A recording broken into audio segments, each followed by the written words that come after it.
Ohayo gozaimasu, konnichiwa, konbanwa, orewa rokuroren. Kali ini kita bahas episode Digimon Ghost Game lagi setelah sekian lama. Dan ini adalah episode yang turu lagi.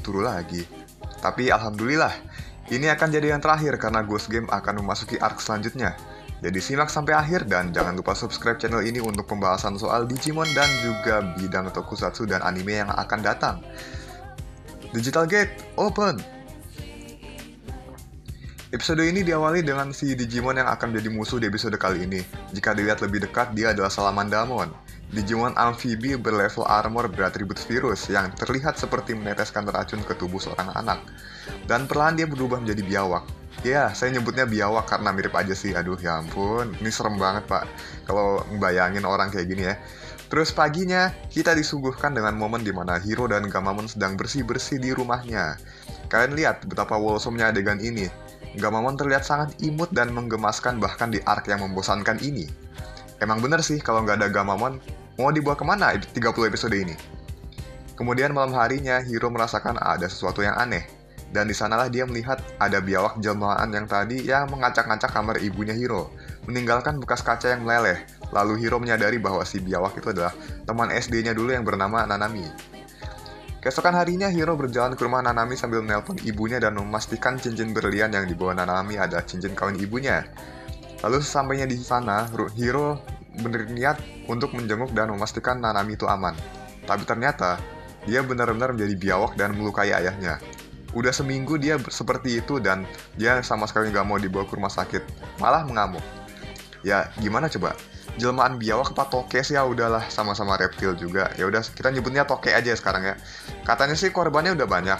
Keluarga yang bersangkutan juga ikut takut tapi sampai nggak mau nerima orang lain gitu kan. Ya berarti ini emang gawat banget sih. Terasa banget urgensinya di sini. Tapi tetap episode yang membosankan. Hingga akhirnya Hiro menghubungi timnya. Seperti biasa nggak bertiga, nggak party ya. Selalu dimunculin bersama si trio ini nggak pernah absen. Seperti biasa, Kyoshiro best-timer kita berusaha untuk kabur dan ditarik oleh si Jellymon. Ya ini udah kebiasaan sih, jadi nggak usah ditanya lagi ya. Mereka mendapati bahwa jelmaan biawak ini semuanya berkumpul di satu tempat di sebuah tiang listrik. Kemudian setelah itu mereka mendapat sinyal di HP yang ada di kantong mereka. Atau smartphone ya teman-teman lebih tepatnya.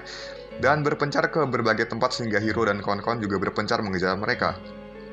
Setelah beberapa saat, Hiro dan Gamamon pun mendapati kalau mereka menerobos jendela dan mengambil berlian. Bahkan kejadian ini juga masuk berita. Ya ampun, sekarang malah nyeritain Digimon jadi maling berlian. Kalau gini terus balik lagi, mau dibawa kemana cerita series ini? Masih mau ngandelin keimutan Gamamon? Di sisi lain, para manusia toke ini pada muntahin berliannya di suatu gedung tempatnya Salamandamon berada. Dan sepertinya ada yang melaporkan soal Hiro yang mengejar mereka. Lalu trio ini pun beristirahat di rumah Hiro, dan sementara itu mereka sudah diintai oleh Salamandamon. Kemudian pagi harinya, Ruri sudah berubah menjadi toke. Urgensinya pun semakin genting karena mereka juga harus mengembalikan Ruri ke semula. Lalu Kyoshiro menunjukkan keahliannya lagi sebagai pengembang program kendali eksperimen laser dengan berlian di Universitas Higashi Izumi. Emang best timer kita ini ya, semua dia kerjain teman-teman. Best banget lah. Jadi dia beritahu kalau kemungkinan besar tempat itu bakal diincar karena bakal banyak berlian yang akan dikirim untuk percobaan tersebut. Sehingga peluangnya akan tinggi. Kemudian untuk lebih pastinya, mereka berencana memanfaatkan kondisi Ruri saat ini sehingga akan lebih mudah untuk mengikuti jejaknya. Di sini Salamandamon terlihat bisa membuka layar proyeksi seperti halnya Arukenimon di episode 21. Apakah hampir semua Digimon bisa melakukan ini? Ya intinya sih, dari yang terlihat bisa ditarik kesimpulan ini seperti mengakses internet dan menampilkannya untuk melihat berita atau memantau keadaan. Tentunya Salamandamon mengincar berlian yang akan dikirim ke universitas. Sementara itu Hiro mengikuti Ruri ke menara tempat para toke itu menunggu perintah. Dan kemudian semuanya menuju ke arah yang sama. Sudah pasti tebakan Kyoshiro benar. Mereka menuju ke universitas, dan berliannya sudah ditukar dengan yang palsu setelah dilaporkan secara anonim oleh Kyoshiro. Singkat cerita, mereka sampai di tempat persembunyian si Salamandamon ini ya, dan mendapati bahwa berlian tersebut dimakan olehnya. Kemudian api di tubuhnya semakin besar. Menurut Hiro, berlian itu memiliki senyawa karbon sehingga bisa terbakar. Dan Kyoshiro kaget di sini ternyata itu adalah berlian yang asli. Aduh, yang bener lah kalau dipikir-pikir juga. Siapa juga yang mau nanggepin laporan anonim coba? Idenya bagus tapi kadang nggak sejalan. Emang lah Kyoshiro tetaplah Kyoshiro ya. Ketahuan, langsung gelut. Pola yang biasa banget. Tesla Jellyman dan Betelgeumamon muncul untuk melawan Salamandamon. Lalu Salamandamon berencana memanfaatkan para manusia toke untuk menghadang mereka. Tapi mudah, tinggal diganti aja fieldnya sama Kyushiro. Manusianya ke bawah juga. Apakah karena mereka toke? Atau karena mereka jadi toke gara-gara dikasih racun? Racunnya juga kan punya data Salamandamon. Mungkin itu ya yang bikin mereka ikut ke bawah. Datanya nyangkut di tubuhnya mereka sebagai racun yang bikin jadi toke gitu. Untungnya Tesla Jellyman punya ide biar Betelgeumamon lubangin tangki air aja, supaya bocor dan membasahi permukaan air. Lalu Tesla Jellyman tinggal nyetrum permukaan yang sudah digenangi air tersebut, biar semuanya kena dan pingsan. Bener-bener ide yang sangat kreatif. Betelgeumamon dengan gegabah langsung melompat ke punggung Salamandamon, membuatnya terprovokasi dan mengumpulkan udara sambil membesarkan apinya. Dia berencana membuat ledakan yang sangat besar dengan oksigen bertekanan tinggi yang dikenai apinya. Ini adalah jurus yang bernama Backdraft. Dan kalau kalian lihat di sini, Betelgeumamon bisa mengeluarkan api dari tubuhnya. Kelihatan ya apinya yang mana? Beda jelas gini pak. Kalau Betelgeumamon tuh apinya ada item-itemnya. Sementara Digimon lain yang berapi itu apinya polos. Sambil mengumpulkan api di tubuhnya, dia mempercayakan semuanya pada Hiro agar memberikan perintah untuk melancarkan Soul Blow.